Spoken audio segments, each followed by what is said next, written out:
channel, or if this is your first time visiting, then welcome. Thank you so much for being here.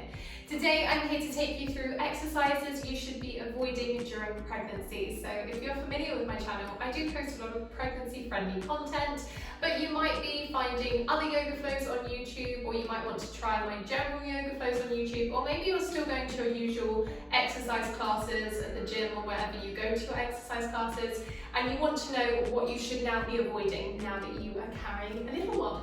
So I'm going to take you through the main things that you should avoid when you have got that positive pregnancy test. Lots of these things you should avoid right from the get-go, so from that first trimester, but some of them you can do until you are later on in your pregnancy, but I will explain as we move through each one. A little disclaimer, I am a pregnancy and postnatal exercise specialist. I'm a yoga teacher, and I'm also a mum of 2, so I have been pregnant myself. But having said all of that and knowing all that I know, some of these things might not be right for you, or you might want to run these things by your doctor, then you absolutely should. And just remember, every pregnancy, everybody is different. It might mean that there are certain things that you should avoid that maybe other pregnant women would be okay doing. So just always check everything with your doctor or your midwife or whoever is looking after you during your pregnancy. Alright, click that like button, hit subscribe to join the Lemon Yoga family, and let's get started. The first exercise I would like you to avoid during pregnancy is twists. Twists are no good for the growing uterus. If you think about twists, it's all about, I always say when we're doing twists, it gives your internal organs a lovely little massage, which is not what we want to happen when we're pregnant. So we don't want to do anything that is going to be deep twists of the torso. If you are currently pregnant in the first trimester, I recommend, if you know you're pregnant now, you stop. If you haven't stopped already, then please do now. There's something that I say that as soon as you find out that you've got that positive pregnancy test, stop doing twists. Just because you don't want to be twisting the uterus, you don't want to be twisting this space that the baby is now growing. Right, number 2, this might seem fairly obvious, but it's definitely worth saying. You should stop doing prone exercises. So prone exercises are exercises lying on your stomach. You might still feel comfortable lying on your stomach for the first trimester. I know that I was still doing cobra pose and upward facing dog, so back bends where you're sort of resting on the tummy. I was comfortable doing those for the first trimester. By about 14 weeks, definitely you should absolutely stop any prone exercises, so anything where that's putting pressure on your tummy. But like I said, you may well want to stop prone exercises as soon as you get that positive pregnancy test. The next exercise I would like you to avoid during pregnancy is anything supine. So supine is lying on our backs. We've just spoken about not lying on our stomachs, and now I'm going to talk about not lying on our backs either. So you can lie on your back for the first trimester, and for some people a little bit of the second trimester. I generally say stop around 12-13 weeks, but if your health provider says differently, then listen to them, or if it doesn't feel right in your body earlier, then stop earlier. But the main reason is, as we get bigger in pregnancy, when we're lying on our stomachs, all that weight gets pushed down, and we can actually cut the circulation to baby if we are lying on our backs for a long period of time. Having said that, please don't panic if you have found yourself at night waking up on your back, because as far as I know, and as far as my midwife told me when I was pregnant, if you are waking up on your back at night, it's likely that you've only just rolled over onto your back, you haven't been there all night, and your body waking you up is probably telling you it's time to move. So please don't panic if you do wake up in the night and you find that you're on your back.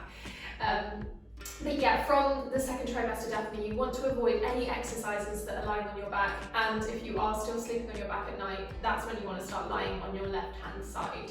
It is recommended that you lie on your left-hand side rather than your right-hand side, so you will find me in my yoga classes that when we do Shavasana at the end, instead of lying on our backs, I always modify to lie on the left-hand side. And that's because it's supposed to be a better position for baby, it's supposed to be better for your circulation and for baby's circulation. The next exercise I would like you to avoid during pregnancy is overstretching. So This is not time to be working on your flexibility. When we're pregnant, we have lots of relaxin in the body. It's an amazing, amazing thing that we need to help our body stretch out for pregnancy. It helps our body get wider, it helps our hips birth better. So relaxin is an amazing thing, but relaxin cannot just go to the specific areas that we need it to go to. It goes through the whole body when you're pregnant. It might mean that you end up with sore knees because your joints get loose there. It can cause all sorts of problems for pregnant women. It can cause problems in your back because all those muscles become unstable.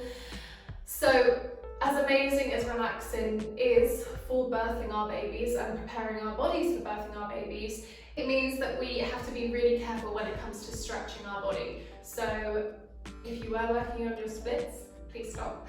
If you are just going to classes and they're just regular classes and you're just stretching at the same time as the instructor is telling you, you don't really want to hold any stretches longer than 8 seconds. 2 breaths, I usually say, is enough when you are stretching during pregnancy, because you don't want to overstretch the body and cause yourself longer term damage. The next exercise I'd like you to avoid during pregnancy is anything that involves crunching through the abdominals. So sit-ups, absolutely no. Anything that resembles a sit-up, any crunches. Purely because when we're pregnant, we already get an abdominal separation. It's completely normal that our abs separate during pregnancy. They're supposed to do that. It's to allow room for our babies to grow. But if we do crunches and sit-ups and things like that during pregnancy, we can actually cause ourselves some damage. It often leads to diastasis recti, if you've heard of that, abdominal separation in the postpartum period, if we haven't been careful or mindful of what we're doing involving our abdominals during pregnancy. So you absolutely want to stop doing your crunches, your sit-ups. It's no time to be working on your abdominal strength.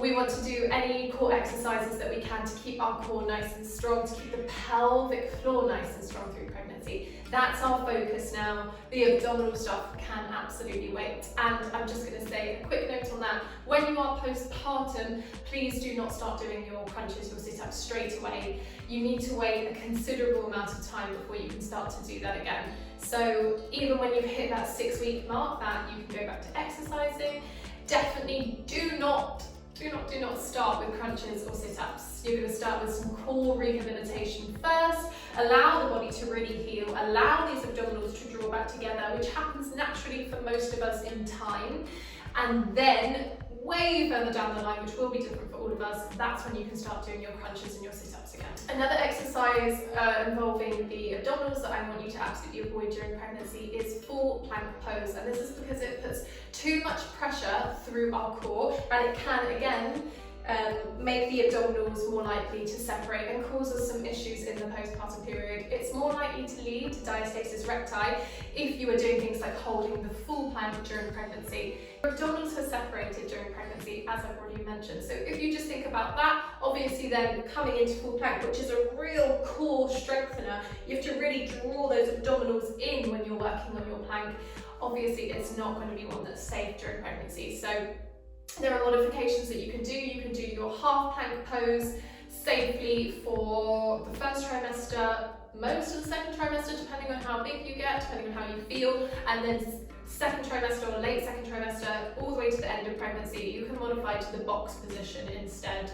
So you're not putting any pressure or any additional pressure through your abdominals, which is really, really important, as I've said, so you don't get diastasis recti in the postnatal period. And finally, I just want to say the last thing that you should be avoiding during pregnancy is anything that doesn't feel right in your body. So this is going to be different for all of us. There are going to be some things that come up for you specifically in pregnancy that really, really trigger you when you do certain exercises. It might be for you that you've got really bad pelvic pain, so you're not going to want to do anything that's stretching your hips and your groin too much. So when you're in poses like Warrior 2, Goddess, you're going to want to bring those legs a lot closer together so you're not putting any pressure through the pelvic region. If you have got PGP diagnosed or anything like that, then just really, really being mindful of any wide stances as you're doing your pregnancy yoga. You absolutely can continue to do pregnancy yoga, and it can actually be really beneficial for things like PGP, but you just need to be careful of the studs, making sure that the legs aren't too wide apart. You might feel like you're barely in the pose, you have those legs so close together, but I promise you, you will still be working and you will still be benefiting in your body. So that goes for anything that doesn't feel right in your body, whatever that is for you, making sure that you avoid that. If you are a runner pre-pregnancy and you want to continue running during pregnancy, you absolutely can to a point, but you might reach a point where you start to think, I'm feeling a little bit heavy on my pelvic floor and I'm going to stop now. If you do reach that point of starting to feel a bit heavy, please do make sure you listen to your body and you do stop, or you could cause yourself some pelvic health issues in the postpartum period. It's just about being really mindful of your body, how you're feeling, and adapting each exercise to suit your needs. If you wanted a bit more help with that, reach out to me, leave me a comment below, let me know, and I will do my best to help you from afar, or head on over and find a pelvic health physio. Anybody who specialises in pelvic health in pregnancy will be able to help you. And most midwives have a good understanding of exercise during pregnancy and what's safe and what's not safe, so you can always ask them. These have been my top exercises to avoid during pregnancy. If you enjoyed this video, you enjoyed these tips, and you're now feeling safer in your pregnant body, then leave me a comment and let me know. I am posting new content every week, so hit subscribe to join the Love and Yoga family. Good luck with the rest of your pregnancy, and I've got loads of pregnancy content on my channel for you to check out. Loads of postnatal content to help you recover your body after pregnancy. I will see you next time. Bye!